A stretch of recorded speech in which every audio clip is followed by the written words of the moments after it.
Nu, labu dienu visiem vēlreiz. Nu, skatāties, ierakstīšu video latviski. Atkal priekš visiem Latvijas baleliņiem. Un baleliņiem, un kā saka, tautu meitām. Es jau, cik varu cenšos rakstu stāstu. Nu, redziet, NATO nesargās nekādu Latviju, nekādu Baltiju un nevienam neko nepalīdzēs. Un tam visam, skatāties, kāds ir pamatojums. Paklausieties.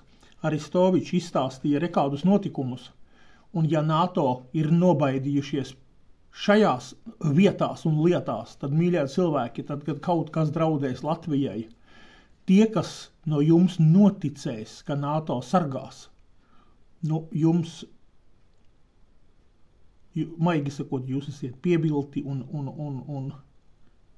un pievīlušies. Es tā ļoti maigi bez rupjībām. Vat paklausieties, ko Aristovičs stāsta pēdējo svaigāko. Нанесены удары по американским военным базам в Сирии и в Ираке. Они не ответили. Сегодня посольство США в Багдаде обстреляли. Не ответили. И не ответят, скорее всего.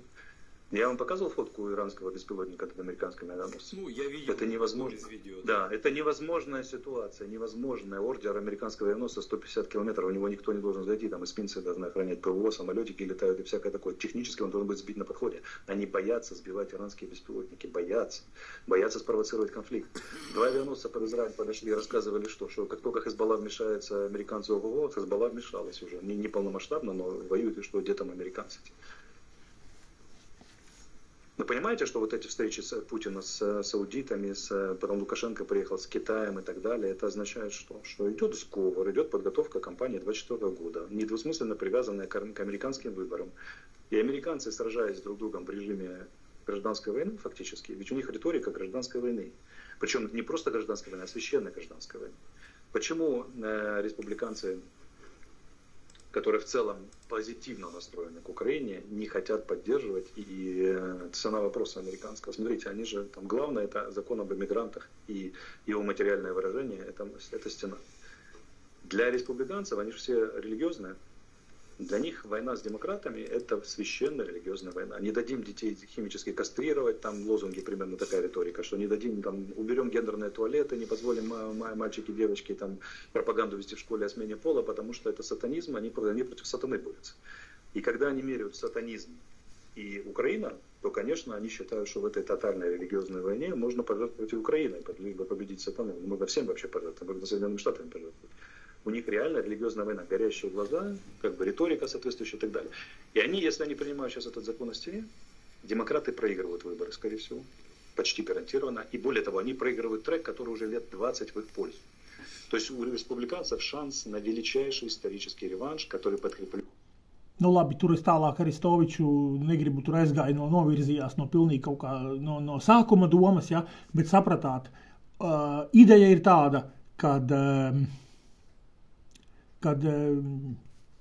amerikāņi, NATO, šmāto, vienalga sauciet, kā gribiet, ir nobaidījušies no Irānas tiem bezpilota aparātiem, katru dienu vairāk un vairāk publiskajā telpā šis viss izlien ārā. Tā kā lūk, Latvijai, ja kaut kas draudēs, jūs esat, reku pareizi viņš pateica, pilnīgi pareizi viņš pateica, ja, piemēram, tur šitie te uzvar, tur tie ne demokrāti, bet kas tur tie otri republikāņi, ja, pilnīgi pareizi viņš teica, tur ļoti daudzi ticīgie, ja, visi šitie te, un,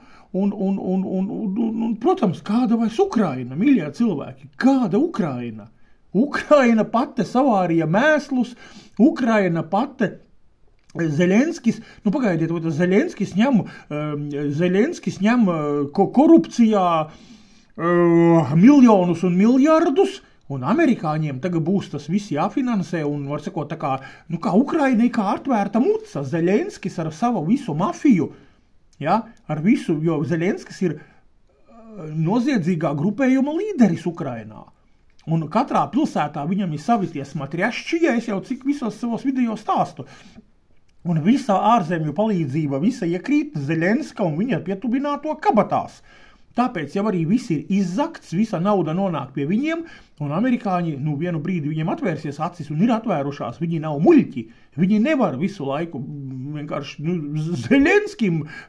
Zeļenski barot uzturēt, jūs saprotiet, ja? Tā kā Ukraina ir norakstīta, un tāda no zemes tiks, tāds vārds Ukraina no zemes virsmas tiks nosvītrots. Un tāpat kā Latvija, tas pats draud Latvijai, vienkārši es laicīgi par to visu brīdinu un rādu uz Ukrainas piemēra. Man bija sen video, kur Ukrainu uzmetīs pirms gada, es jau teicu, man bija čutene. Es taču saprotu no dzīves, ja uzmetīs Ukrainu, jo pirmie mēneši tur tik, davai, tad jau pirmais pusgads, un tad jau šļauganāk.